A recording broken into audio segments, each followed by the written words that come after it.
Thank you very much, everyone, for being here. My name is Adil Najam. I am the director of the Frederick S. Pardee Center for the Study of the Longer Range Future. I'm also a professor in international relations and in geography and environment here at Boston University.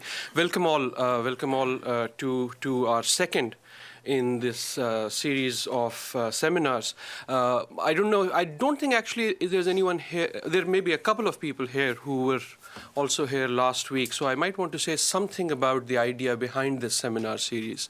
And the idea is to take up a set of topics that are by definition interdisciplinary, and on which we have on this campus and amongst our partnerships outside of campus a number of people working on that issue from various disciplinary perspectives. So rather than to add on to the seminar proliferation around town, what we thought was it was more interesting to actually bring together people working on the same issue but from different perspectives. So last 2 weeks ago we had the first of these seminars, which was on health and development, where we had colleagues from the School of Public Health, from economics, and from who was it? History, yes. Thank you. Thank you. History and African studies. History one tends to forget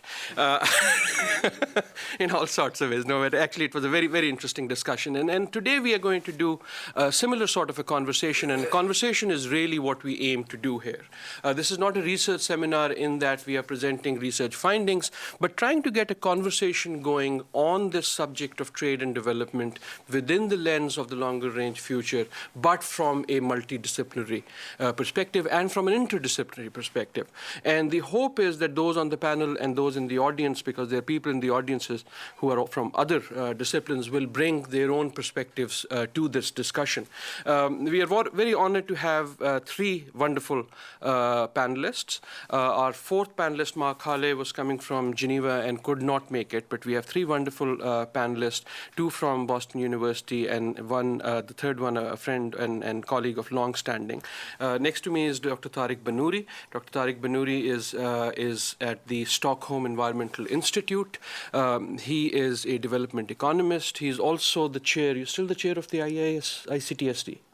Yes. He's the chair of the International Center for Trade and Sustainable Development, which is in Geneva, but has a wide range of and a broad look at issues of sustainable development, including those that relate to trade.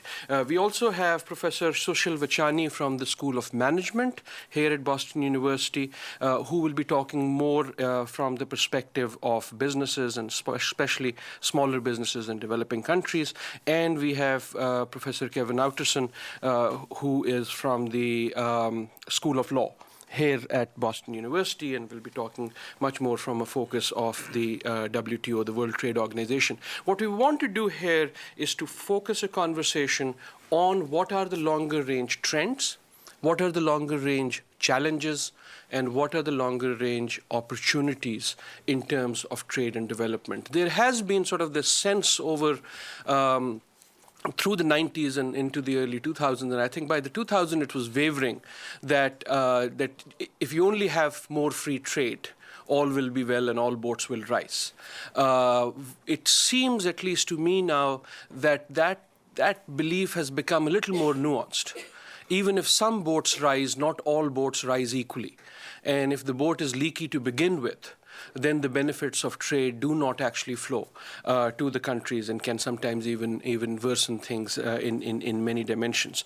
But what we want to do here is to actually have a conversation that's not only focused on the next few years, particularly with things like what's happening in the Doha round of the WTO, but start with that and then push forward. Let me not go any further into this, but start us off and ask Professor Vachani to get us going. I've asked each of the three speakers to maybe speak initially for about 10 minutes on what they think the key opportunities, the key trends, and the key challenges are. And then we'll open up a conversation amongst the panelists and between the panelists and the audience. Sushil, all yours. Well, thanks a lot, Adil. I'm delighted to have this opportunity to share my thoughts and be able to interact with the audience and the panelists. I think it's a great series you've started. Thank you very much. I'd like to say at the outset that I'm not going to talk so much about trade, but I am going to talk about development. I have done some work on multinationals pricing in AIDS drugs in developing countries. So I'm interested in that sort of topic, but essentially from the multinational viewpoint. And that interest led me into looking at how multinationals behave or what strategies they have at the bottom of the pyramid in terms of reaching customers there or others that they might rely on. And so I'm going to give you, I think, 2 or 3 examples. So could I ask you to move the mic Sure. so that we can record Yeah. it properly? Thank you. So essentially what I'm going to talk about is innovative models for reaching into the bottom of the pyramid. So it's much more hands-on kind of work that I do, where I go and talk to villagers and multinationals and NGOs and governments and see what they're doing. And I'm going to talk not just about multinationals, but hopefully, if I get the time, all 3 sectors. In fact, I'll start with an example of a small organization, not a business organization, but a small NGO called Gyanshala that is located in Ahmedabad in the state of Gujarat in India. And this is in the field of education. As you know, a big problem in developing countries is that there are a large number of young children who can't get to school. And the reason is that the government school that they would go to is about 2-3 miles away, and there's a highway that you have to walk on to get to the school, and you might get killed getting to the school. So your parents don't want to risk that. And so you basically don't go to school. So what Gyanshala does is it has what I call the McDonald's model of primary education. McDonald's in the sense that no, I wish there was fat, because these kids need fat. Unfortunately, they don't have any. But McDonald's in the sense that they have a model which delivers good quality education at extremely low cost, using resources that are plentifully available. You know, all of us who want to do good want to probably create a school where we'd have all the bells and whistles and all the enrichment and so on, which is great. But there isn't enough money to go around. There aren't enough resources to do that. So what they do is they go to a slum or go to a village where there are lots of kids on the street, and they talk to the community leaders, and they set up a school. They don't build anything. There's no real estate investment at all. They rent a room in the home of a person living in the slum, not for the whole day, just for 3 hours of the day. So it's the lowest possible real estate cost, lowest possible rent cost. They hire an untrained person who has a grade 10 education, because they're teaching kids from grade 1 to 3. They don't need a graduate. They hire someone who's unemployed or who is employed but wants some supplementary income, and they train her. So that's also a very low wage solution and plentiful resources solution. And they have a central group of designers who are highly qualified. They might have master's degrees, who come up with a curriculum. They develop very good materials like you would find in places like the Lexington Montessori School, where my kids went at preschool level. Design very good materials, and they train these teachers on exactly what to do right through the 3-hour program for 200 days or 220 days, whatever number of days in a year. The result is that they have some investment, which is not large but reasonable, but the variable cost of adding on kids to the system, adding on classes, is extremely low. So high central cost, a moderate central cost, extremely low scalable cost. So it's a very highly scalable model. At the end of 3 years, their kids can read, write, they can do basic arithmetic, they can read the newspaper. And then they go on to the public system because they're old enough to walk to the government school. So that's one model. Give you a second example, and that's from the government sector. I'll make this one brief. You probably know that 70% of Indians live in villages.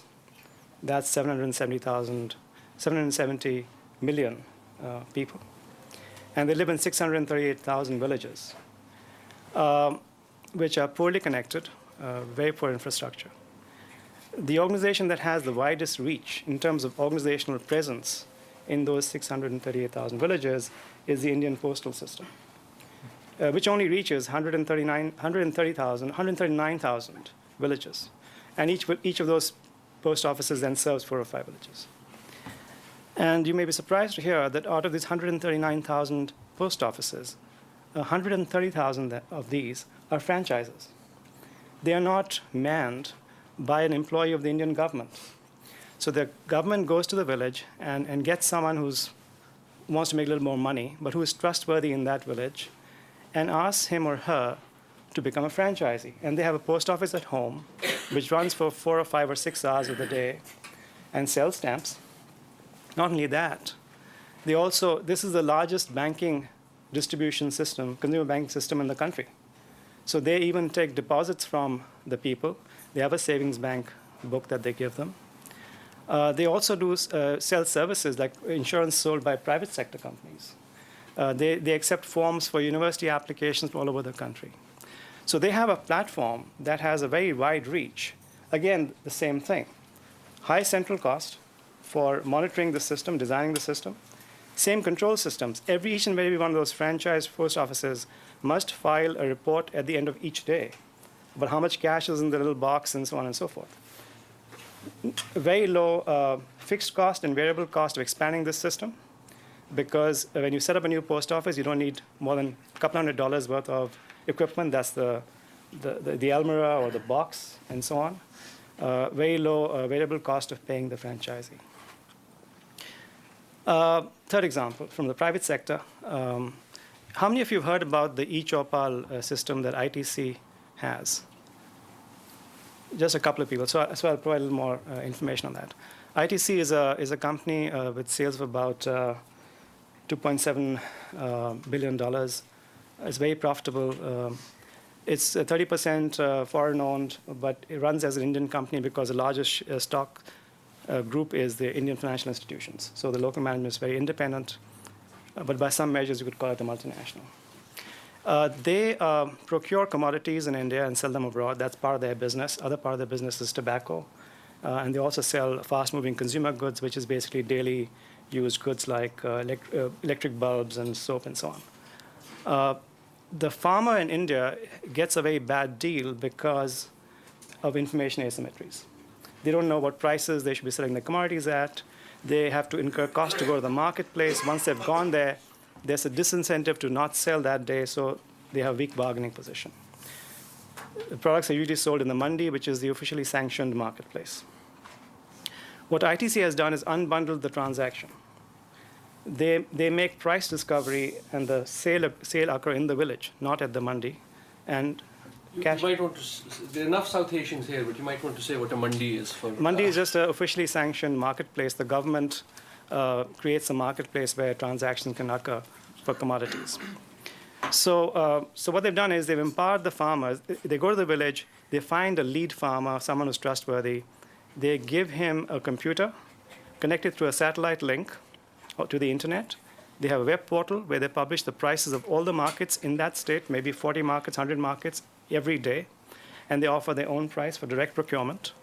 And so the farmers now have a choice. They can go to the marketplace or they can go to ITC directly, and they know what the prices are. So they're empowered. And the investment in this is just $3,200 per village, because it's a small amount of equipment. Having created this hub and spoke system where they have procurement centers, one procurement center with a bunch of these e-Chopals, these are the village kiosks, they are using that platform to not only buy commodities but sell products. So they're leveraging the distribution system to reduce costs again.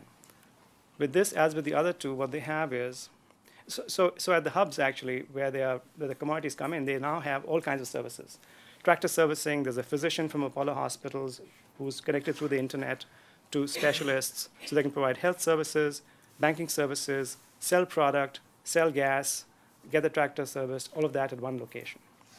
So it's an innovative model where they are obviously in it for making money. They don't make any, they don't disguise that. But by the way, they're empowering the people through all these franchise operations, bringing them cheaper products, and giving them higher prices for the products that they sell. So I think I've taken about 10 minutes already, so I'll talk more about this later. But essentially what this is, all of these have is an investment, a central investment, to create a model which is highly scalable at very low variable costs. Thank you. And thank you. Maybe that was appropriate that we started with you. We started at the bottom of the pyramid. We started with those 2 billion people who, as you point out, have needs of services and goods that need to be provided. And in providing them, there is this opportunity, both for development and in a number of areas for international trade.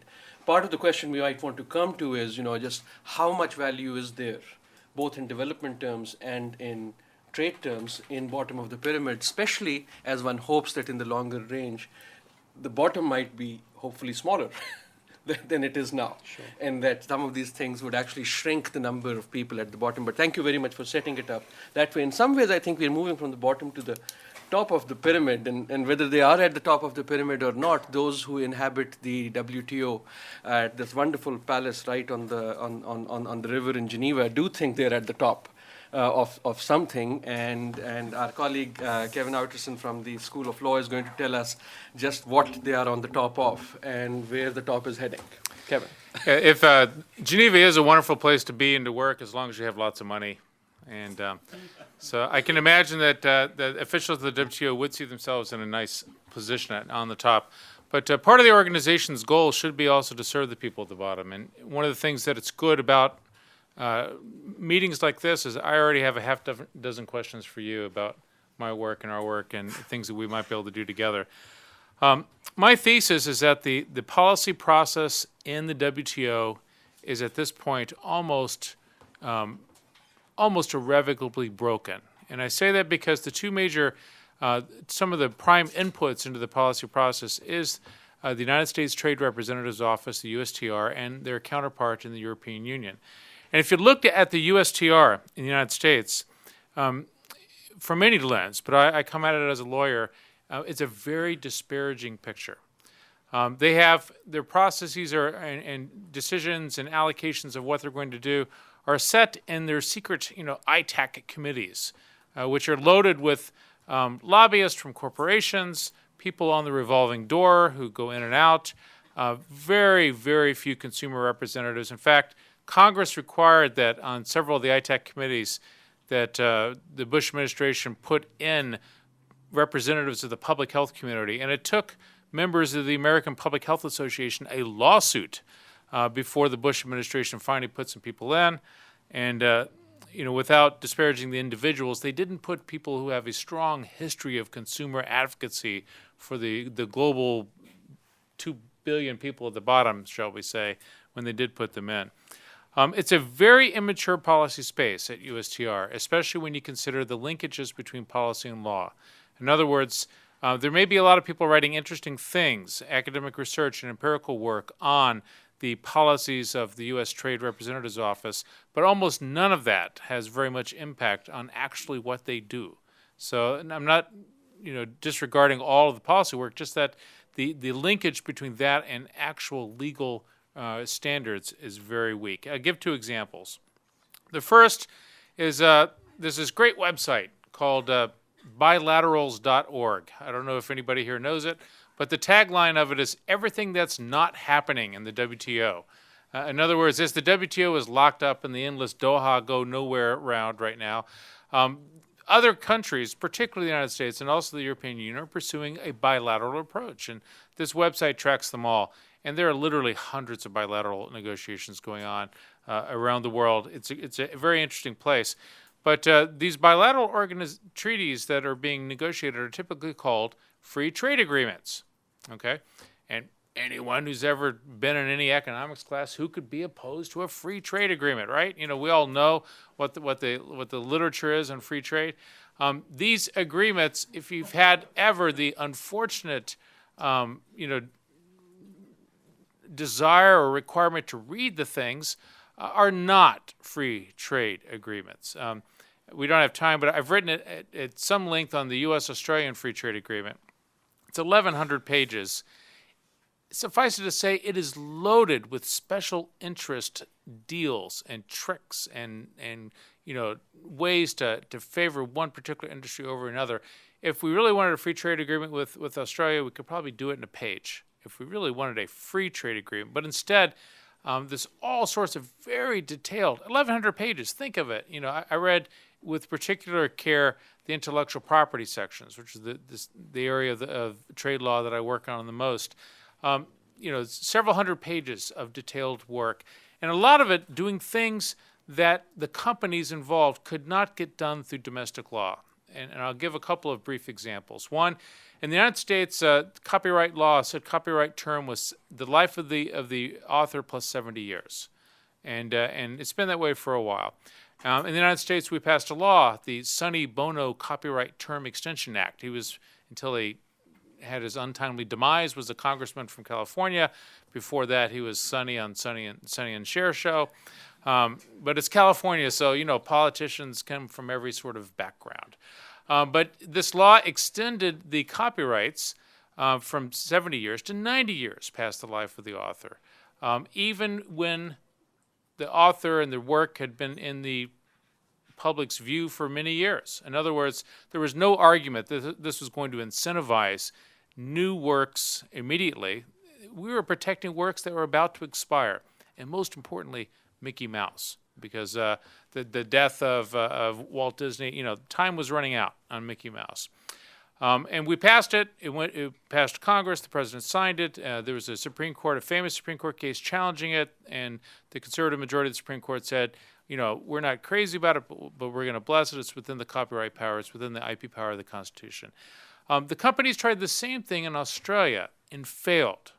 They couldn't get the government in Australia, even under Howard's conservative leadership, to move this bill through. So what is in this agreement on one of the 1,100 pages is an extension under Australian and U.S. law of the copyright term to the 90 years plus the life of the author, just in time to save Mickey Mouse from going public domain in Australia. And so you have to ask questions about the legitimacy of a political process that is done completely out of view. No one knew it was in there for sure until it was released, and then it was passed by the Congress within weeks after that. The legitimacy of a process that gets something done that can't be done through domestic legislation. I have examples in Australia. I have examples in this agreement in which things that had been tried in the U.S. Congress but never made it through were stuffed into this agreement, and now through the free trade agreement, it becomes the law of the United States. Okay. So free trade agreements are not free trade. It's really a corporate lobbyist dream of how to get something done that you might not be able to get done otherwise. My second example of why the process is broken is in the area of my specialty, intellectual property. We have pursued under not just this administration, but prior administration, something that I would call an intellectual property maximalist agenda through free trade agreements. In other words, trying to maximize to the greatest extent possible intellectual property rights in other countries. The interesting thing, it would be one thing for the United States to say, take our law and export it, but in many of these agreements, we've actually imposed stronger intellectual property protections than we have under our own law. I call this, if you know the area, there's a law called Hatch-Waxman, and Hacks was the Republican and Waxman was the Democrat, and they came together on this law which dealt with how you balance generic drugs versus brand name patented drugs. What we're doing right now is all Hatch and no Waxman for these various countries. Literally, the provisions that Hatch liked are in these agreements, and the ones that Waxman liked aren't.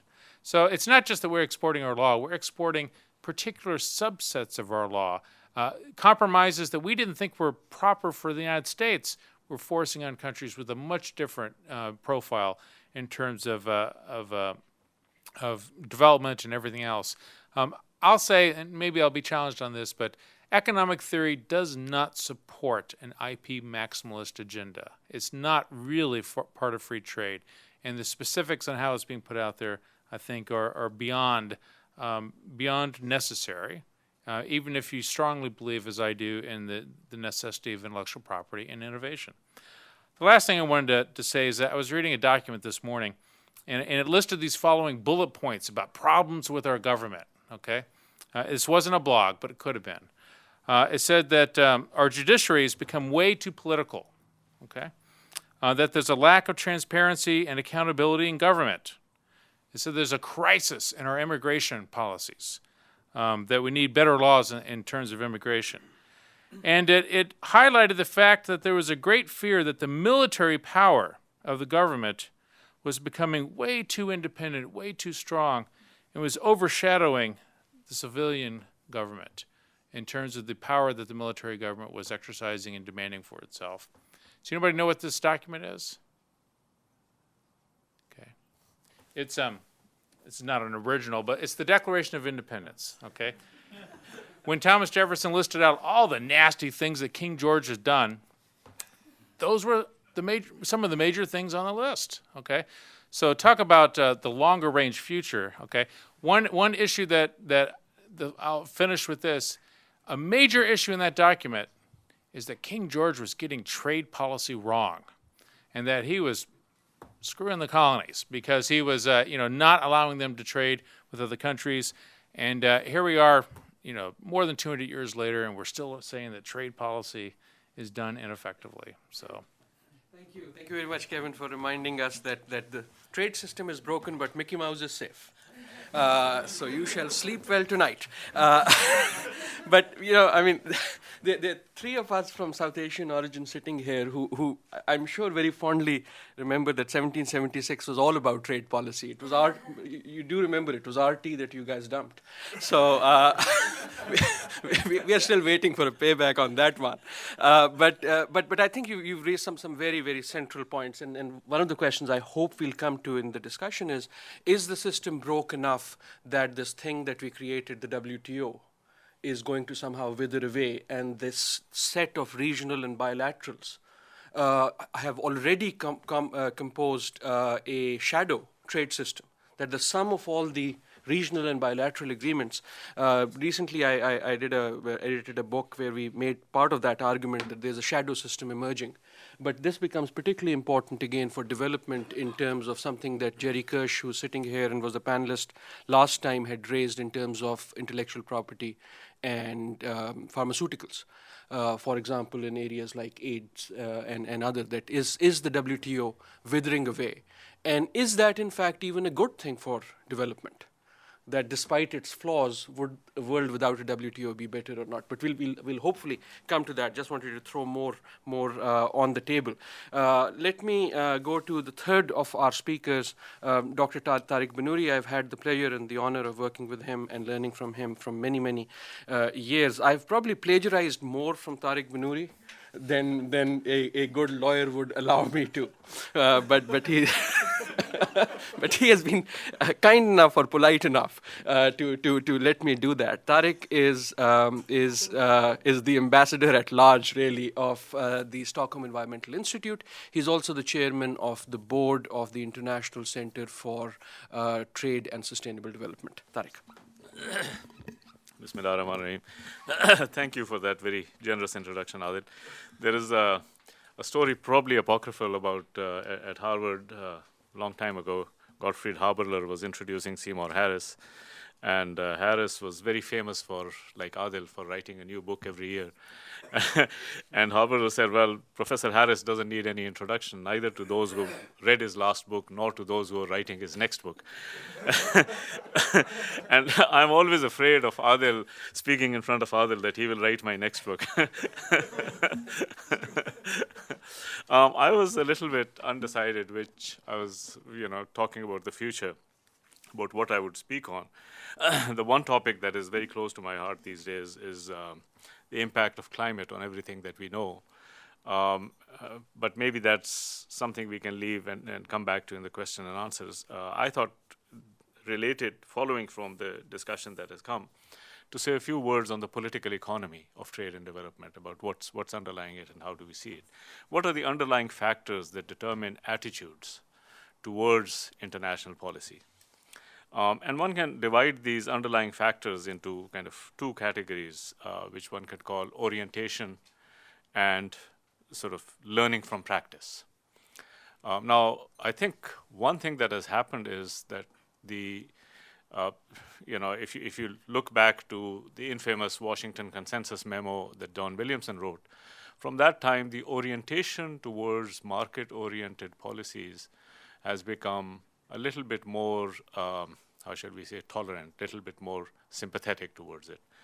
And there are a number of reasons to go into it. I think that's one of the reasons Professor Outterson could say, who could oppose free trade agreements? Well, there are a number of us who did oppose free trade agreements.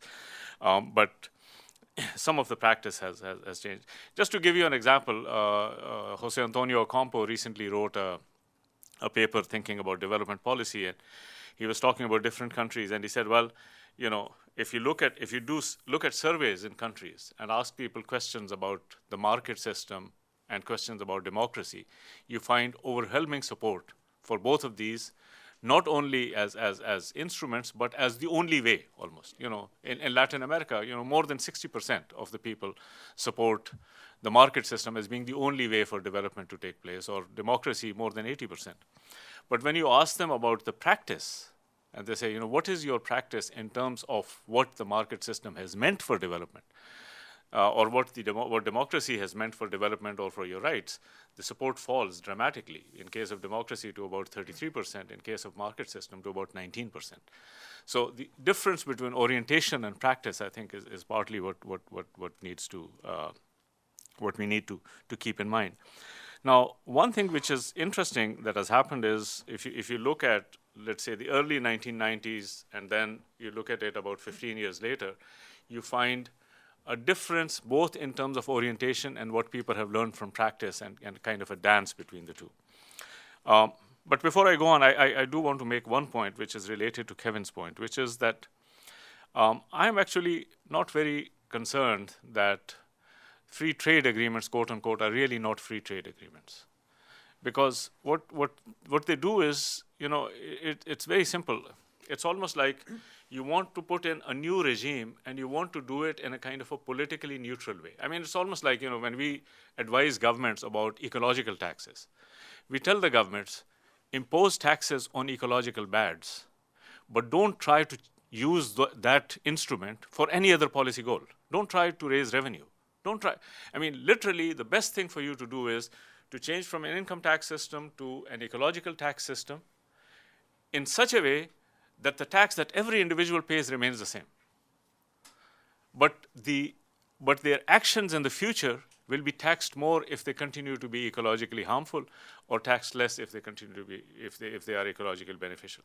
So you see, so what we try to do is to have a simple principle of ecological taxes, but load it with a number of caveats in order to create a playing field which is as similar to where we are today, tomorrow, but then hope that things will begin to change. I mean, that's really what the free trade agreements will also do. And so special interests will have to be protected. The only question is whether the special interest of the poor or the weak or vulnerable will be protected or not. Now, let me come to that. If you think about the orientation versus practice argument, there are two broad divides that one can make. One is the North-South divide, which is what is happening between the North and South. And that's a very important divide. The other one is what is happening within countries, which is also a very important divide. These two divides can play out in different ways, in part because of what has happened to this policy, but in part for completely different reasons. First, the North-South divide. Now, North-South divide is, in some audiences, I have to justify that there is a North and there is a South, mainly because people say, China is growing so fast and so forth. I mean, look, for 200 years, inequality between these two groups of people has continued to grow almost monotonically. After 1950, when we said development is an important issue, inequality froze, and we were not able to sort of do very much. Only in this last decade has inequality began to reduce a little bit, only in the current decade. So, I mean, if you have two groups which see themselves as being frozen in terms of inequality, they will see themselves as groups, okay? The second thing is the Brundtland Commission has actually a very interesting and a very important statement, which nobody actually noticed. I didn't notice at that time. I've only noticed it now because of climate. They made a statement. They said there are no time limits for the ecological crisis. But before it hits, we should try to reach a degree of equality. Now think about this. Inequality makes it difficult for us to deal with crisis. Before the crisis hits, we should try to deal with to reach a level of equality. Unfortunately, the climate crisis has come at a time when we haven't been able to reach the degree of equality. But let's look at this. In 1962, the developing countries said, the International Development Strategy, what we would like is a convergence of incomes reduction of inequality, we would like a global support for a 5% average growth rate of developing countries. Well, you look at the 60s, you look at the 70s, you look at the 80s, you look at the 90s and say, was this achieved?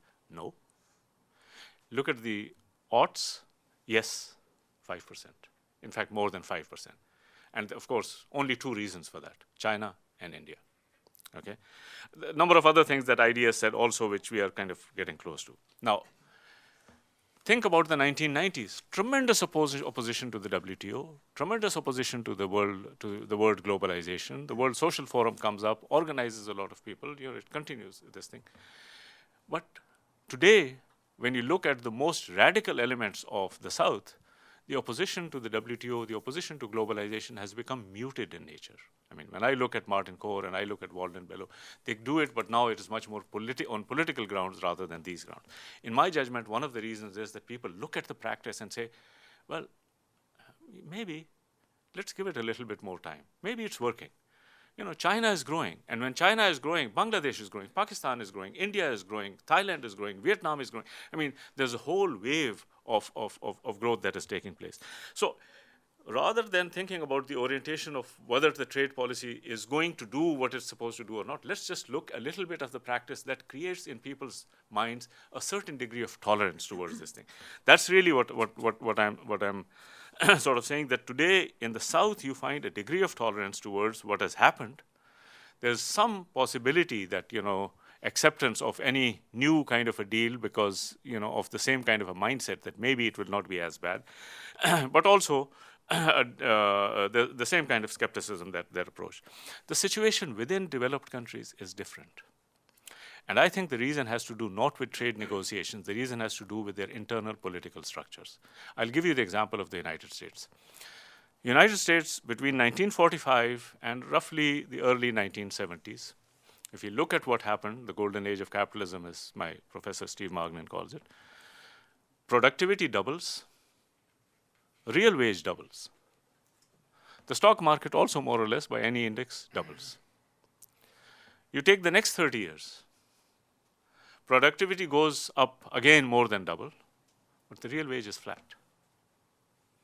And the stock market goes through the roof. Okay, earnings of the ratio of income between the highest categories and the lowest categories within corporations expands. Okay, and of course this is not an accident. Okay, this wonderful development economist Gabriel Palma has found an amazing stylistic fact of inequality which people hadn't seen before. You've seen inequality in different countries. Inequality is all over the place. Some countries more unequal, other countries less unequal. But there's one indicator which is really stable in all countries, and that is the share of income going to the middle 50%. Well, not the middle, the 40th percentile to the 90th percentile. Take away the top 10% and the bottom 40%, and you take the share of income in the middle, they get about half the income. Regardless of whether you're in Brazil or whether you're in the United States or whether you're in Japan or whether you're in India, the middle 40% gets half the percent. It's amazing statistical regularity. So when income inequality worsens, what happens? The richest take away from the poorest. That's pretty much what you see in many of these countries. So if you see a country in which income inequality is worsening, the rich are becoming richer, and then you try to impose any kind of a new deal which will also influence the poor or the more vulnerable groups a little bit adversely and try to promise them that something would happen in the future, there'll be no stomach for it. If you look at all of the criticisms and the democratic elections against NAFTA and against any of the trade agreements, they are coming from the situation that what the system might, fingers crossed, have developed for China, it hasn't developed for within the United States. Now, this is the dance that any international policy has to play. It has to deal with a problem internationally, it has to deal with a problem domestically. My own sense is that the problem domestically is not driven by trade, it is driven by internal political factors. Internal political factors since the 1970s have been extremely inegalitarian. So the stomach for international agreements that can actually be a positive sum game is no longer there. And that's really what's dividing it. So the whole system has become derailed in very important ways. You might have a lot of free trade agreements. I don't take that as a problem. But the important thing is, can we actually have something which protects sort of the larger system and enables to take it forward? In my own sense, it is not going to be possible unless there is a renewed commitment to a degree of equality and a degree of, political solidarity within countries, which can then become the basis for international solidarity and international agreement as well. Thank you, Adil. Thank you. Thank you very much to all three of you for a wonderfully rich conversation here that goes from the bottom of the pyramid, and you might have been the more hopeful of the three, that there is this room at the bottom of the pyramid for trade to impact development positively, to the notion of a system that's broken. To another notion of the system that needs to be salvaged. Is that a fair summary of Tariq, what you're saying, that it might be broken but it needs to be salvaged, and because a broken system might have more problems than a non-functioning one, if you will. I wanted to wait. We don't have him here yet, but I wanted to introduce at this point. Actually, this is the first in our new series of publications here at the Pardee Center. We have a series which is called Issues in Brief, and the very first one is called The Future of the WTO. I'll pass this around if people want to have copies.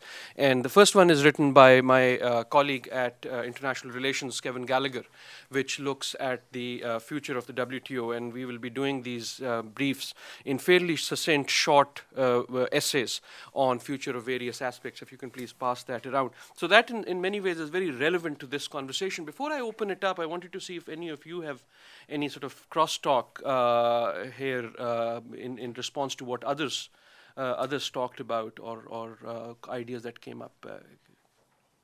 Anyone? You mentioned a couple of my comments, so to briefly respond. I think that the WTO, we can think of it as the global economic constitution. That if there is a global government, it's in the WTO in an economic sense. And I'm not opposed to that idea. In fact, I think that if what we're trying to do is to get a rational economic integration of the global economy, it would be nice to have a place in which that is done, in which not only the powerful countries, but the less powerful countries would have some voice. My concern about the bilaterals is that many of them have strong power asymmetries, that it's the United States threatening Thailand, over this last year on their intellectual property policy for what is really an excellent government health program in Thailand. The asymmetries worry me a lot, because if you analogize it to the United States, it's not even it's worse than the Articles of Confederation, the government that preceded our Constitution. It's more like the Greek city-states or something. It's a system in which the powerful can dominate the weak and pick them off one at a time. And if we have a system that's bilateral driven, then I'm very concerned about how policy is made in the USTR, because that's who's going to drive the show. If, on the other hand, I am hopeful. So let's assume that we get a president who has a more enlightened or more globalist, image on some of these things, even a few of these issues. I think there's a lot of room for positive progress of the WTO if that happens. I just wanted to. I think those two the points that were made on both sides of me on the FTAs versus WTO were very interesting, and what they made me think about was the politics of international trade. And sometimes governments will act to so-called protect certain segments, whereas actually the agenda is quite political, and it leads to some different benefits, if you might think of them as benefits. I was thinking of the U.S. steel tariffs in, I think, 2002, which President Bush put in place to protect the steel industry from harm. And the argument was that there was too much import, and the industry was hurting, and needed to restructure, and therefore we needed protection for a period of time. And he imposed 30% taxes, taxes for 3 years, 30% going down to 12%, I think, over 3 years. It was widely speculated at that time that this was done just before the Congress elections that fall, and it was done to reward Ohio, Pennsylvania, I think West Virginia, some states that were swing states, and the Europeans protested, and they protested that the U.S. hadn't gone to the WTO to get this protection. And lo and behold, the WTO ruled that this was illegal, and a year and a half from the imposition of the taxes, they had to be lifted. But I think that those who are sort of skeptical observers, this whole thing thought that the objective was achieved. The U.S. congressional elections were over, so that was achieved. More important than that, a few months after President Bush's actions, the Congress voted on the Fast Track Authority, and they gave it to him. And that was supposedly one of the things he wanted. And that gave him the ability to have more FTAs, Chile and Singapore and so on at that point in time. And then I think connecting with the comments here, the ability to have these FTAs empowers the U.S. administration's hand in bargaining at the WTO level. Because at the WTO level, when the G20 oppose the Europeans and the Americans over farm subsidies and open access to manufactured goods, we can say, okay, if you're not agreeing with us there, we're going to have all these bilateral agreements, and we set the stage through numerous bilateral agreements, and then create more pressure at the WTO. So there are wheels within wheels, and I think that this conversation was very helpful to me to start thinking about some of those pieces. The immediate reaction of the USTR at Cancun, literally hours after the, G20 was formed by Brazil, was if we don't get what we need here, we will do it through RTAs, regional trade agreements, and bilaterals. Yeah. So in some ways, that dynamic is set up.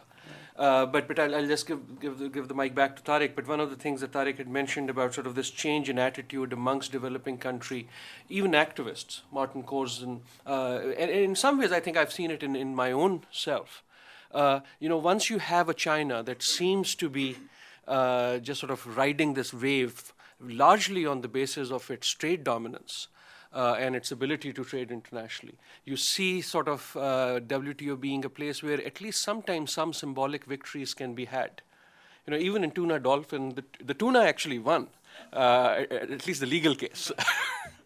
No, initially, later on the dolphin. I mean, my concern, what I said is maybe goes one step further. The thing is, for 50 years, we have been talking about the imperative of development and the obscenity of global inequality. Here is a permanent inequality that seems to be frozen in time. And for the first time in living memory, we are seeing, if not a reversal, at least a kind of a beginning of a turn on this thing. For the first time. You look at the average growth rates of the developing countries as a group in the 50s, in the 60s, in the 70s, in the 80s, 90s, you do not find A, anywhere close to the 5% we are talking about, and B, you do not find any trend towards convergence of this inequality. Okay? For the first time, we are finding it. And I think it is very important for us to recognize not only the practical, but also the symbolic effect that this thing has. Number two, the fact that China and India in particular, their growth does not seem to be taking away the growth momentum from other countries. I mean, for the first time, for God's sakes, sub-Saharan Africa has grown at close to 5%. I mean, it was in this decade, and between 2000 and 2006, 4.8 or 4.7%, something like that on an average basis. This is really unprecedented.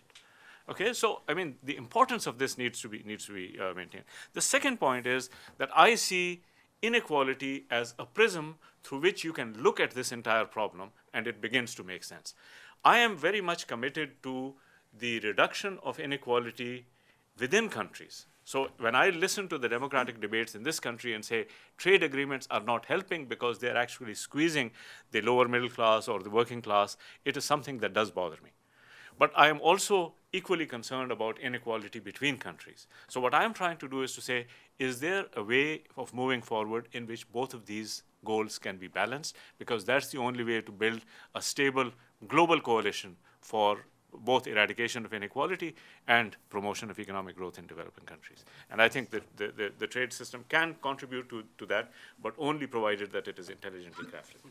Thank you very much. I think we've covered the whole pyramid now. We've done the middle, the bottom, the top, and I think we have a very, very rich set of ideas here. And I think what Tariq just framed is really the longer-term challenge here, the imperative of development and the obscenity of global inequity. Let me open up to questions, comments, reactions from our audience. Professor Mukherjee. Mukherjee, we have a mic there.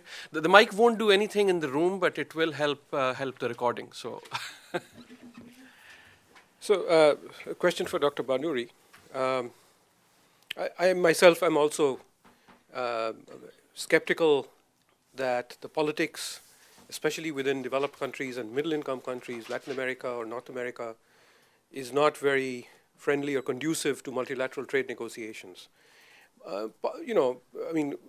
Apart from what the facts are, and there's a lot of dispute amongst economists about to what extent trade liberalization has actually contributed to increased inequality. And there are lots of people who argue it's not really trade, it's skill bias technical change rather than trade liberalization, but I don't think anybody denies that trade liberalization has had some impact on inequality, and there are different people have different numbers, and the relative importance and so on. But put that aside, I think, so both experts and especially the public, the general perception is that trade liberalization has not helped either growth or inequality, either in North America or in South America. And so politically, they feel that, multilateral trade negotiations, one of the main reasons being the perception, again, that multilateral trade negotiations that include Asia basically means that none of these people can compete with China in particular and India and so on. So the benefits that they might have realized in a two-country world, it is not a two-country world. It just happens that there is this other third country that's sort of beating everybody hollow. Okay, so that's sort of reaping gains, and the perception is that it's not a positive sum game. That's a popular perception. So their gains are the losses of Latin America and North America and so on. Or at least for the large majority, excepting the top 5% who are benefiting from all the globalization and outsourcing. So the political atmosphere is not conducive.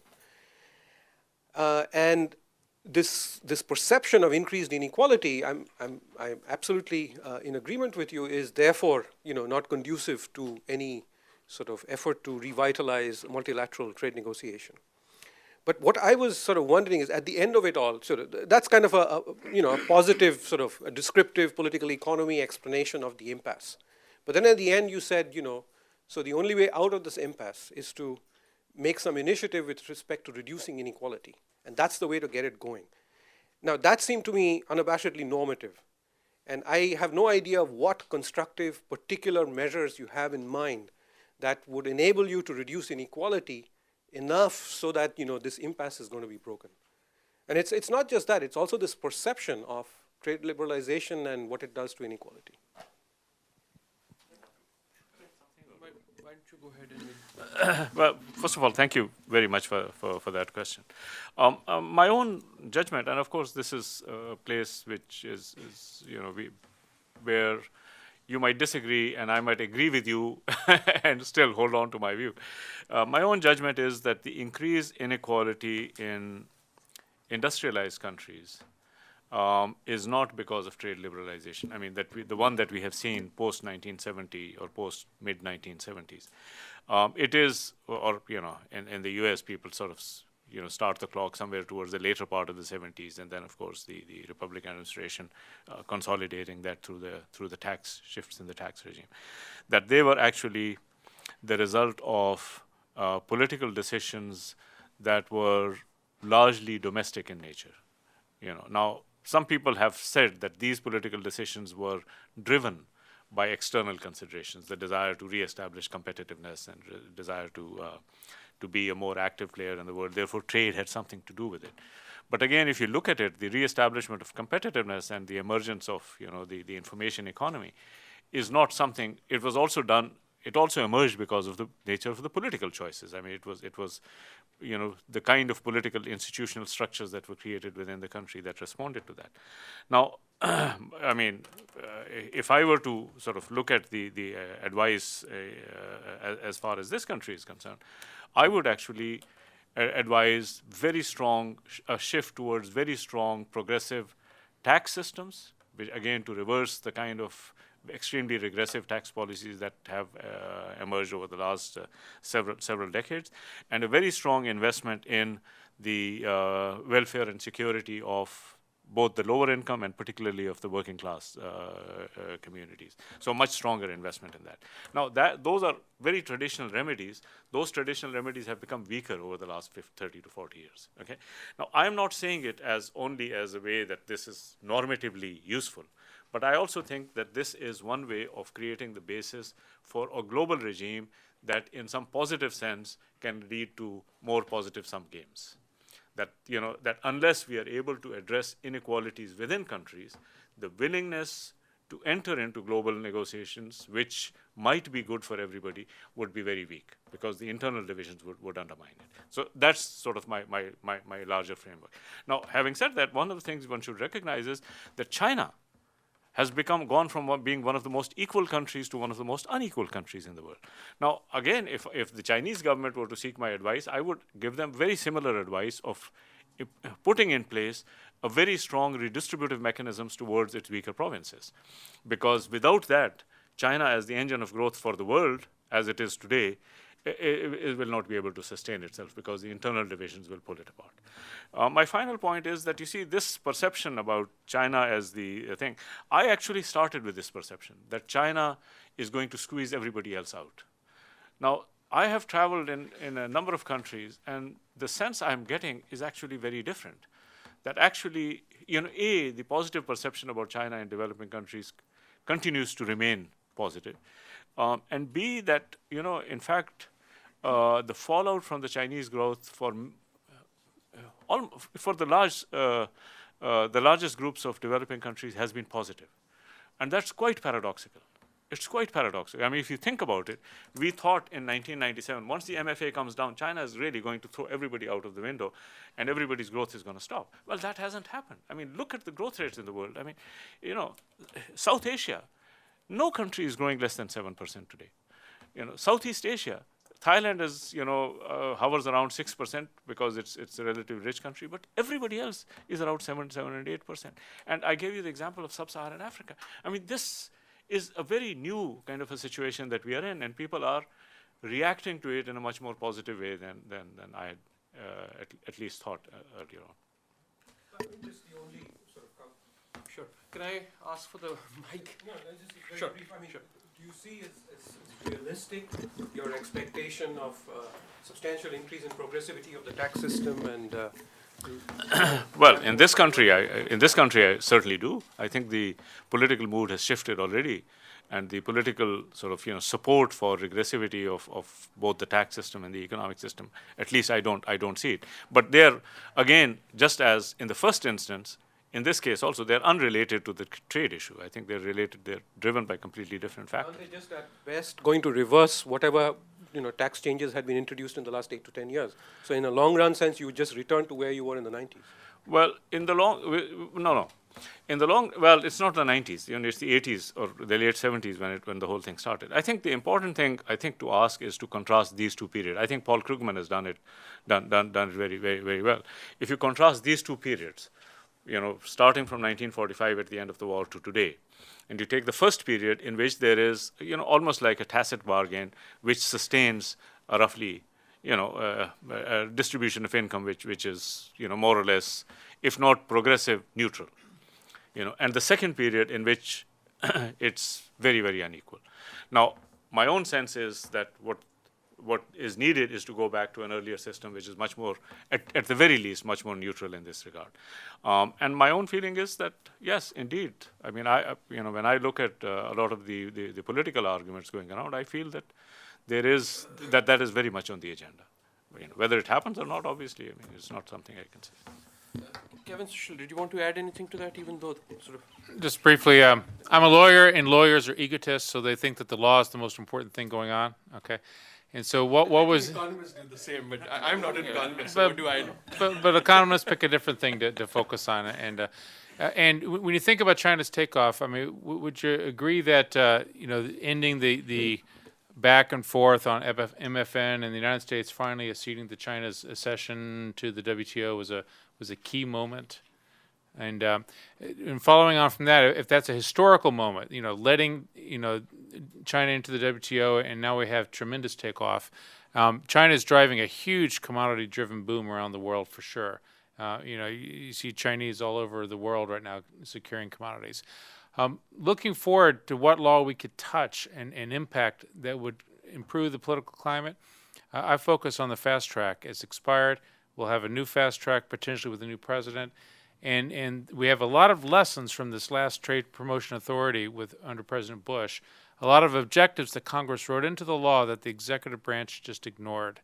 And so and the whole reason we have fast track is to solve a political science problem, of not letting Congress come back in and nickel and dime it to death with something for their home interest, So if we looked at Trade Promotion Authority with a broader set of what are the problems that would need to be solved in this next iteration of this law, we have a tremendous opportunity in 2009 to have a new fast track that solves bigger problems and really advances the global trade agenda without as much corporate, rent-seeking going on.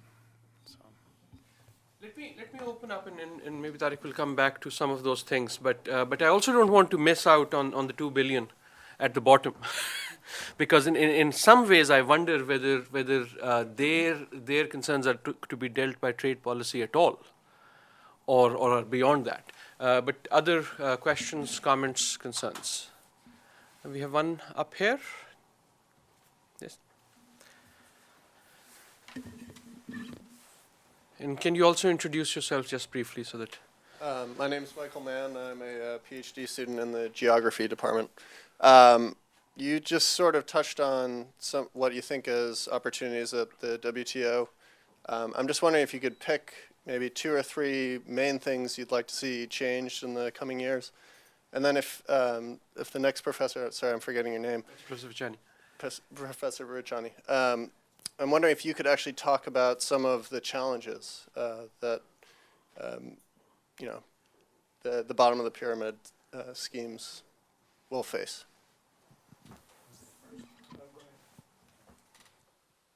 I'd like to see a lot more transparency and democratic legitimacy on what goes on inside of USTR. So, in this last Trade Promotion Authority, for example, it was in the law that they had to respect the Doha Declaration on Public Health. When, in fact, the United States Trade Representative's Office went out there and signed a bunch of free trade agreements that have huge TRIPS plus provisions in them, and then argued that was respecting them by adding to them, And so some sort of a process by which Congress is not given, a fait accompli on issues that are different from what they said these are negotiating objectives. Now, I'm not sure how to do that without opening up the whole, deal to renegotiation. We saw a little of that with the Colombian and with some of the South American free trade agreements in which Congress did reopen them. Despite the TPA, they said, we're not going to do this unless you let us, talk about environmental labor, and also there were some IP issues in there for medicine. So maybe that's a way out, is that it's not a completely locked down Trade Promotion Authority, but that there's some few enumerated areas in which Congress can reopen the question. Sushil, can I add to his question on the bottom of the pyramid? Yeah, I mean, in some ways, a lot of us are fans of the idea, but there are also problems with it. I mean, a lot of what happens in terms of actual business at the bottom of the pyramid is selling little shampoo sachets, and I'm not sure if That's what I'm referring to now. Right. So if you can also sort of say something about what are the challenges also, not just Before the opportunities. that, can I make a comment which had to go with the previous conversation about inequality and your question? I'm not an economist, so I can't address the question you asked, and China came up, and I wanted to say that yes, China has sort of been the engine in the region, and that's great. To some extent, how other countries are impacted is affected by the currency, of course. And so now that the Chinese are under pressure to let the currency float a bit, you may get some little bit room elsewhere. And 2 years ago, I traveled in Vietnam, and I was extremely impressed by the kind of growth and dynamism in Vietnam. And I was thinking, here's one communist country, a small one next to this enormous, large China, and what are the differences and similarities? And I was struck by what you might call the pricing of inputs, and how that impacts inequality. I went to a supplier of athletic shoes that supplies to Reebok. And that industry has been maligned a lot because of the conditions of workers traditionally, and a lot has been done by NGOs to improve the conditions. And there was a Korean company producing Reebok shoes in Vietnam, exported to the US and other parts of the world. And I asked, it was a very impressive facility, and I asked what the wages were, and the wages were $50 a month. And coming from India, I immediately translated into rupees, and that was 2,000 rupees a month. And there's no way that in India you could have that sort of manufacturing facility where you could pay 2,000 rupees a month and get away with it. You'd have to pay, 6,000 rupees or something like that. So I was thinking, so here's this, you would imagine that in the communist country that you'd have higher wages for labor, and in the democratic country next door, India, you wouldn't. But the fact of the matter is that the labor in India is far more organized. It's a democracy rather than a centrally controlled place. And you actually have the elite labor whose wages are way ahead of the real bottom of the pyramid. So I think to some extent that who wins and who loses depends a lot on how inputs are priced. And that is affected by things like currency in China and things like how the institutional fabric allows people to get organized and bargain. So anyway, that's just an aside. But coming to your question about challenges at the bottom of the pyramid, there are risks also, and as part of that.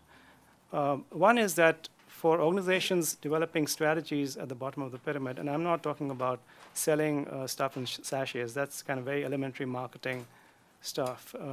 I'm talking about models that increase penetration, models that actually empower people at the bottom of the pyramid with higher incomes and provide jobs and so on.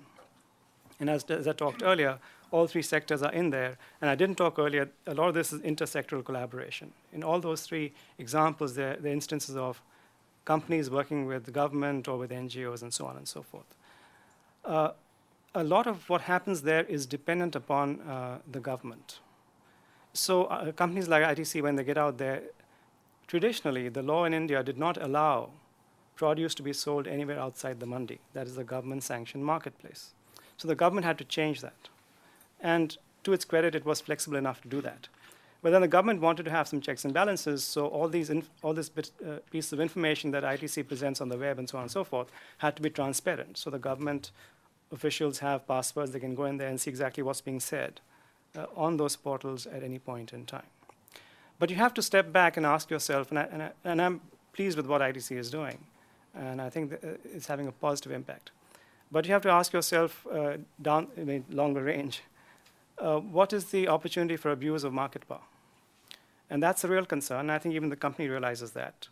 And as you've seen in many industries all over the world, the best way from the corporate viewpoint is to be ahead of the problem and to raise that and cause and create industry fora in which you can discuss this, invite the government and begin to preempt it.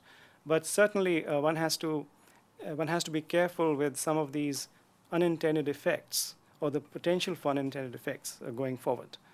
Just as when we talked about liberalization and its effect, when there was liberalization in India, you began to have mergers creating corporations with market shares of 70 or 80%, which would be denied in the US. This is the same, similar to what you're saying. We have conditions outside in developing countries that are even ahead of what we have in the US. So if you had Staples trying to merge with its major partner in the US, that was denied. But in India, Hindustan Lever, the leading FMCG company, fast-moving consumer goods company, was able to take over the soap business of the Tatas and create a much larger monopoly. So I think there are risks of new problems as there's liberalization, and there's also risk that the government might change its mind. So that's one big problem, and And there are several such things that one has to worry about in implementation sense. But I think overall, when I travel in villages in India, I see a tremendous impact being made by all three sectors.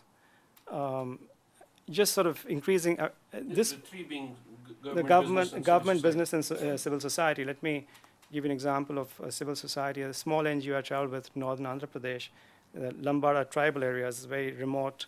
The Naxalites operate there. I didn't know that before I went there. I only discovered when I was there. I was safe enough. They don't mess with most people.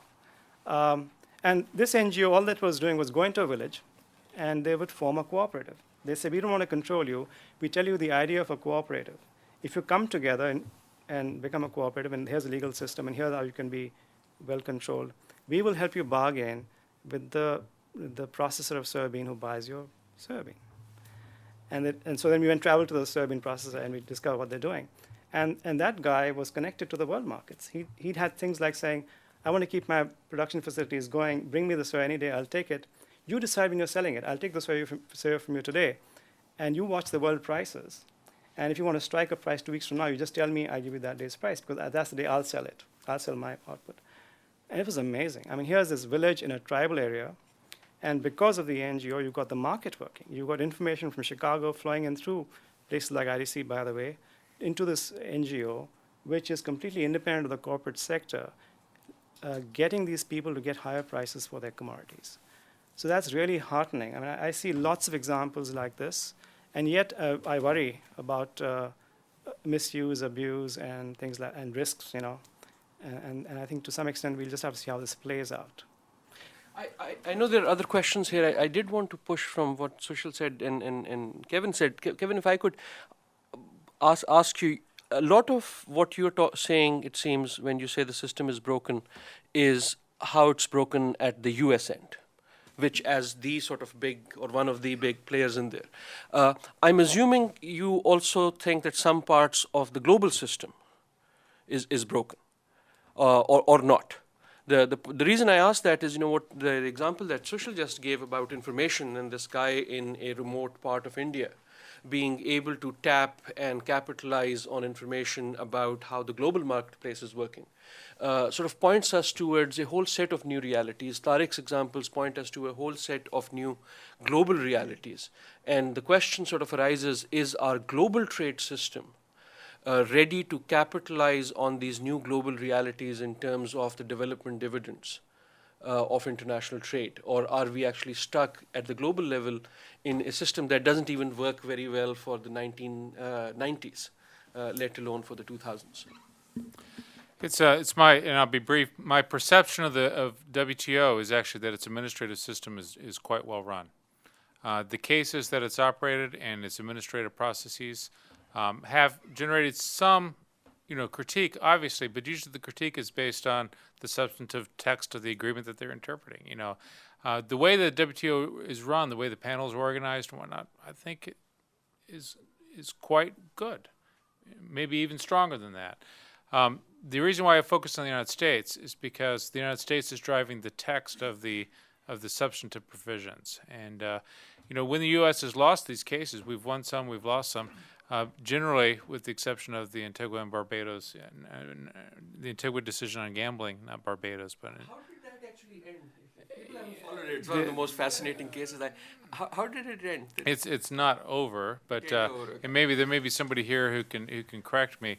But the way I understand it, that's the WTO gambling decision that the United States was trying to ban offshore gambling through credit cards and accounts and websites in Antigua, an island in the Caribbean. And the United States tried to block it, and they took it to the WTO. It's one of the areas in which the United States committed to service transparency under GATS, and they won. And one of the yes, and one of the interesting things is that, well, how do you, when the counterparty is the United States, how does Antigua retaliate? Because normally the retaliation is that you're allowed to put tariffs on equivalent things. And so when it's U.S. and EU, it's easy. They put tariffs on our Harley-Davidson motorcycles, and then we change the law. And vice versa, we put tariffs on their Roquefort cheese. We do things to each other. It's easy to get compliance. But what do you do with a little country like this? There is a provision within the WTO agreements that allows cross-sectoral retaliation. And the latest that I had heard, I'm not up to date 100% on this, is that they were going to do cross-sectoral by violating the TRIPS agreement. They were going to start piracy. Yes, that's what Yeah. watches and Yeah. Rolex And I watches, yeah. think actually under the text they have every right to Which do they so. will sell to cruise ships coming from the U.S. And docking in. And It's got to be one. Somebody should do a movie on this one. Yeah. But just to, I mean, again, we won't go into the details of this. This is a fascinating case because I think when Antigua won, it's really a U.S. citizen, New York-based, who runs out of Antigua who won, right? Not Antigua per se. Right, but they had to convince, because the WTO is a state-based system, you had to go convince the government of Antigua to file a case in the WTO and take it through dispute settlement. Yeah. I mean, private individuals outside of NAFTA don't have the right to pursue these sort of cases in the most part. But a particularly fascinating case. Jason, if we can have Professor Hasnath. Okay, my name is Hasnath. I'm from Geography and Environment Department, PU. The panelists are defining three distinct areas of the issue. Professor Vachani from the bottom up, and law professor definitely from the international law and the WTO's intellectual property negotiation. And Tariq Bhai is talking about the inequality and equality.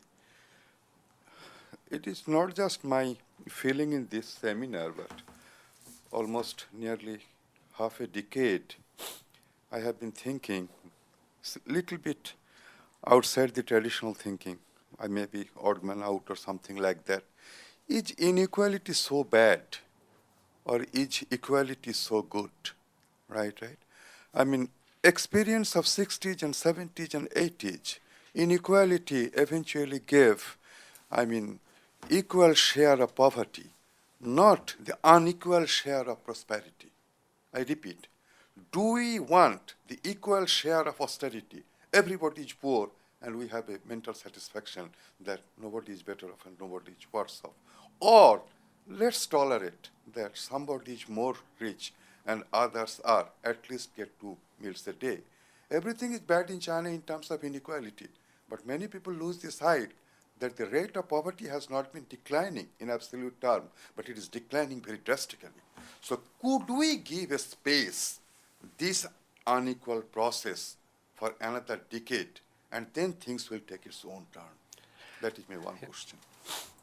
I'm sure Tariq Bhai will answer it, and I will take a couple of references, because I didn't read the mid-level incomes stagnancy or something like that. And as regards Professor Vachani, this is again a very old question. When Professor Amartya Sen did his PhD in Cambridge, the low technology and appropriate technology, and the experience of NIC, South Korea, Taiwan, and Singapore, introducing the brand new machines and new product and the whole, so-called, trade-oriented growth, right? It eventually lesson shows that they won, right? And the Nehruvian socialism, and from the bottom up, and ensuring inequality and all these things. Indian experience, right? I know that country very close, right? That except in education sector, I really do not find any exemplary progress in India, right? Following the Nehruvian socialism to today, that the bottom-up development. Large number of people is still unbelievably poor. What would happen if there would have a drastic, action? When Deng Xiaoping opened the door, he first came to Singapore, right, along with his churut, right, and Lac Wine attended the airport with an ashtray, right.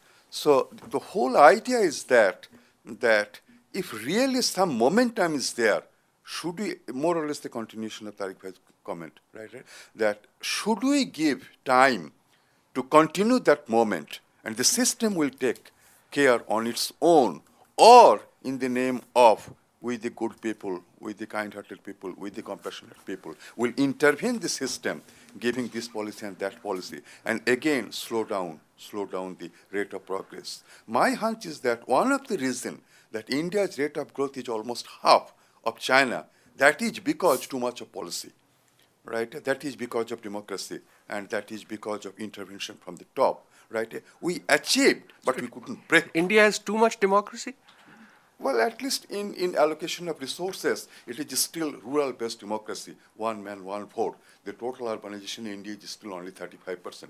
So a politician cannot afford to, overlook the interest of the rural area. As a result, neither urbanization nor the rate of high economic growth has taken place. I may be totally wrong, right? Maybe Tariq Bhai, maybe Professor Vachani is You've right. raised some wonderful questions. I think the next paper should be on the future of equality.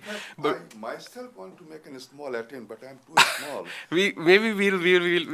we'll push you to do that. But the proposition seems to be give inequality a chance. It seems to me it's been given quite a chance. I have no problem with inequality as long as I am the more equal. My problem only comes when I'm the less equal. But anyone wants to take that challenge up, give inequality a chance, and it will be better off. I have to respond. No, I really think that, that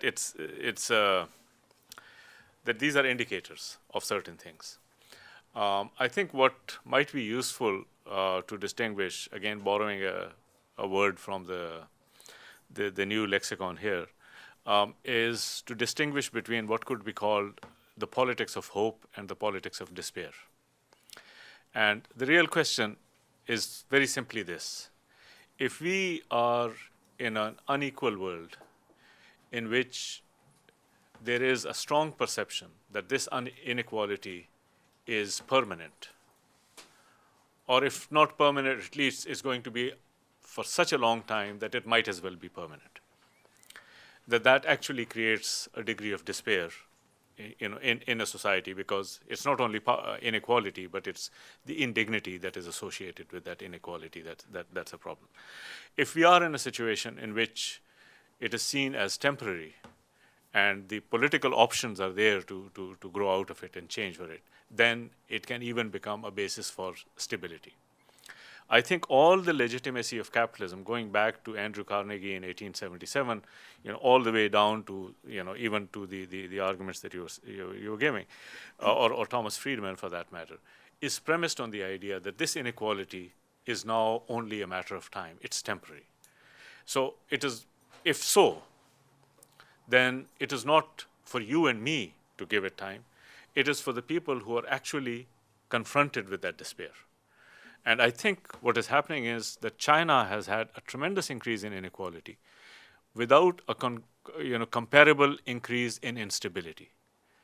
And the good reason might be that people are seeing this as a kind of a temporary phenomenon. Between the North and South, for a very long time, the inequality was seen as a permanent feature. And I think now many of the fissures are beginning to grow. And I don't think that it is in the interest of either the North or the South to sustain that feeling that it is permanent. Okay, so to my mind, I see that it's not as if I'm trying to look for some kind of a utopian world, but we are living in this world in which people, intelligent people, take political actions, and I would like to, live in a world in which people see this as a basis for optimism, as something that can be done. Wherever there isn't any, there are problems, and therefore we would like to see some progress made, because that is what reassures people that there is hope, if not for me, at least for my children or for my grandchildren. I think that today it is threatened by a number of things. It is threatened by, some of the mismatch between what is happening globally and what is happening domestically, and also between, the rise of the multinationals as a way of consolidating inequality. It is also being threatened by the danger of climate change and a lot of the ecological problems. Because if you realize it, once we take the ecological problem seriously, we have to confront the fact that the age of growth may be over. And if the age of growth is over, and I am poor, I can only become rich by taking from him. And God damn it, he's going to build a wall to defend himself against me. And so we are going to enter into this kind of a fortress world, which is really a nightmare scenario for all of us. So, those are some of the dangers that we are confronting. We actually are trying to find the instruments in both in our way of thinking and in our way of action that can avoid the worst of those worlds. So addressing inequality both domestically and internationally, I think, are fundamental goals, even if we don't achieve those goals immediately, which we never can, but by creating the basis for a politics of hope. Number two, by actually recognizing the importance of equality and importance of fairness as a basis for our political system, both nationally and globally, in order to confront some of the other problems which we haven't quite confronted until now. And number three, trying to link between the different sort of trajectories that are taking place domestically and internationally, trying to bring them closer together. Okay. I think these are important both politically and intellectually, and I'm very much a part of this thinking. Any of the others before Mr. Mukherjee has another question? And we'll take those two questions, but did either of you want to add anything? No. Professor Mukherjee, we'll take these two questions and then we'll begin wrapping up. We'll take both the questions together, actually. So what I want to say is both a comment on just this interchange as well as a question that I want to ask the panel. I think one response is that, in the old days, neoclassical economics, we used to think of this equality efficiency trade-off. I think the consensus has moved away from that considerably. And there are lots of good arguments, and I think Dr. Banuri explained some of them, to why, in fact, there is often not such a trade-off. So increased inequality may actually go hand in hand with reduced growth. And to the arguments that he made, on the political dimension and so on, and crime and all kinds of other externalities, very important one is that, when you have credit market imperfections, then basically a lot of people are cut out of the market because they get locked into a poverty trap because their parents were poor and they don't have education, and so that's a perpetuation. You've got a lot of people with talent, but who cannot realize that talent for historical, reasons. So in that kind of a system, land reform and education can actually release all kinds of productive energies amongst the poor. Now, and the reason why this leads up to the question that I'm going to ask, and in particular, I think one of the reasons why East Asia in particular has benefited from trade much more than Latin America has, is because East Asia is fundamentally more equal in terms of those access to those basic assets, land reforms and education. And there are lots of studies now which, for instance, in sort of Latin America, Asia, as well as within Africa, which suggests that the benefits of trade, of our integration through globalization and so on, the extent to which, the bottom obtains benefits from that process depends on how well endowed it is in terms of basic education, for instance. Okay, its ability to participate in the global economy depends on a certain minimum standard of health, of education, and so on. And I think one of the reasons why China has benefited so much and the growth has trickled down to the poor is because of that fundamental equality, which does not exist in India, by the way. And in fact, the inequality in access to education in India sort of beats even Brazil hollow. So given that is the case, there is an increasing perception that when it comes to trade, the effects of globalization, it's not at all clear that it's trickling down to the bottom. And if that is the case, we certainly see increased regional disparities. So when you look at the Bihar of the world and the Gujarat of the world, certainly in the last 10 or 15 years, it's widening markedly. So I see the panel as basically saying, trade integration has been great for growth and poverty reduction. I think that needs to be qualified. And it depends very much on the extent of basic inequality in, access to, let's say, land and education. And when you are talking about countries in South Asia, for instance, where fundamental inequality is very high, I'm not so gung-ho about it. And I haven't seen any study which really shows that trickle-down is happening in India. Let's take the next one, and I'll come back to you to respond to that if you have any comments, but we'll take the last question. Yeah, thank you. Could you also introduce yourself? Yeah, thank you, your panel. I'm Luc Ken. I'm from Vietnam, and I'm also one of the Humphrey Fellows to BU. I would like to thank you, your panel, for your very fantastic view about free trade. So without free trade, I'm not here. So you see, I came from Vietnam, so I fully support the idea of free trade because before 1992, Vietnam was under the trade embargo imposed by the war, and we were suffering. But then see, we were growing very fast since 1990, especially since we signed the BTA with the US in 2001, and we joined WTO about 2 years ago. So we have seen growing trade very much. So let's say now the trade between Vietnam and US, it was about $12 billion. Before it was only about less than $1 billion. And also the firms are more concerned about IP, intellectual property rights, and so on. So the people are also feeling more freedom, more happy in that sense. And there are also a lot of reforms inside the country because of the pressure of the free trade agreements. But I am also a bit concerned about, I think, three important things. The first one, that is the bargaining power of some of the big countries in the WTO organization. So even now we are in the WTO, but there are still a lot of quotas and impositions. Impositions. Let's say quotas and other things. So there should be more equality in terms of voices, as Kevin said before. And that's also what the IMF is trying to do nowadays. They try to increase more voices for the developing countries in the IMF quota and also voices. Number two, that is inequality. Inside the country, we can see also growing inequality inside the country, but at different levels. Let's say from China, Vietnam, we see different levels inequality, but there are problems in terms of inequality. So in terms of the inequality inside the country, I think there should be the role of three main sectors, as Sushil has mentioned about. Okay, the government, and then also the firms, and also the NGOs' role in this process. But in terms of inequality globally, I think there should be a very strong role of the WTO, and who else? I don't know. I would like to ask the panel about this. What is the role of WTO and other countries, strong countries, in the process of reducing inequality among member countries? Thank you very much. Thank you.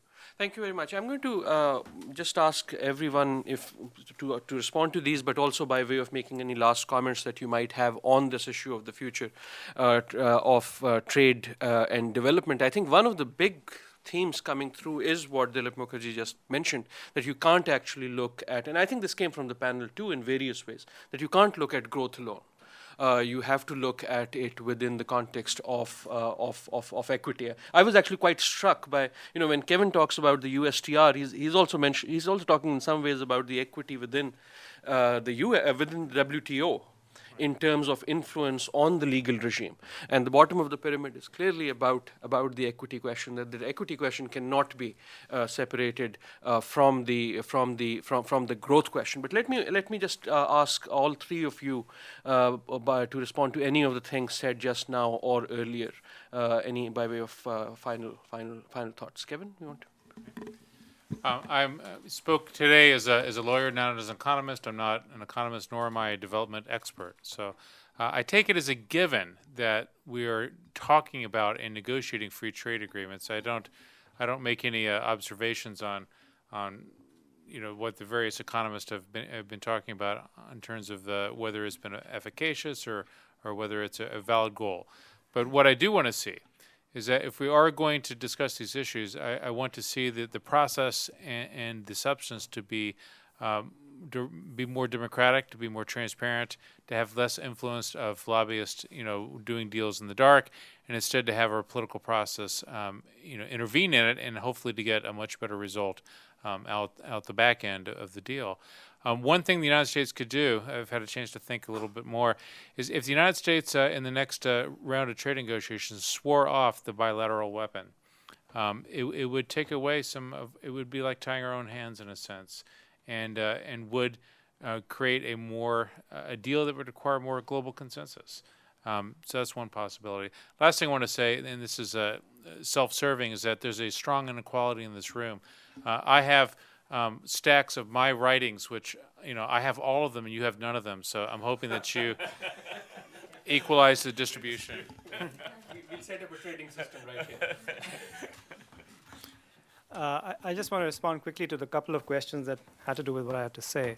Dr. Hasnath was talking about government policy coming in the way of growth and thereby negatively impacting the bottom of the pyramid. I think at this stage, after the 91 liberalization and all the things that have happened, I'm less worried about government policy having that negative effect than I am about the continuing of corruption, which I think is the single biggest problem in India, and the lack of infrastructure.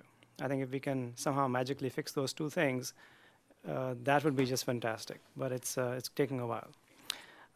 And I think that coming to Professor Mukherjee, right? Comment. I don't know if you were here at the beginning when I actually spoke. You probably came a little.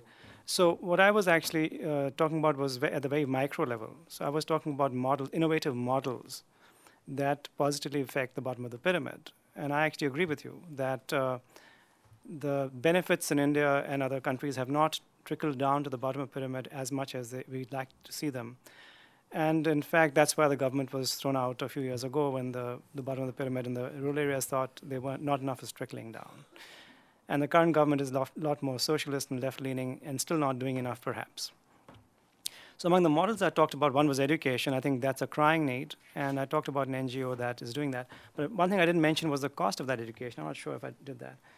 It's if you go to Ahmedabad or Mumbai, in the public school system, the government school system, which is not very good, it takes anything from 6,000 to 8,000 rupees per child per year. This is variable cost. This is not the real estate. This is the out-of-pocket rupees. $150 to $200 per child per year. And in Gyanshala, it's $40 per child per year. And the performance is as good or better than the kids in Baroda. So what I'm focusing on is no matter what the impact of trade on the bottom of the pyramid, whatever the government constraints, take those for a given. We should try and change them, of course. Given that they are what they are, we just work with the resources we have and have innovative models. We can increase the impact manyfold. So I'm hopeful about what's going to happen in the future, and I'll leave these two panelists who are distinguished economists and lawyers to fix the system at the high level. So, Tariq, please fix the system.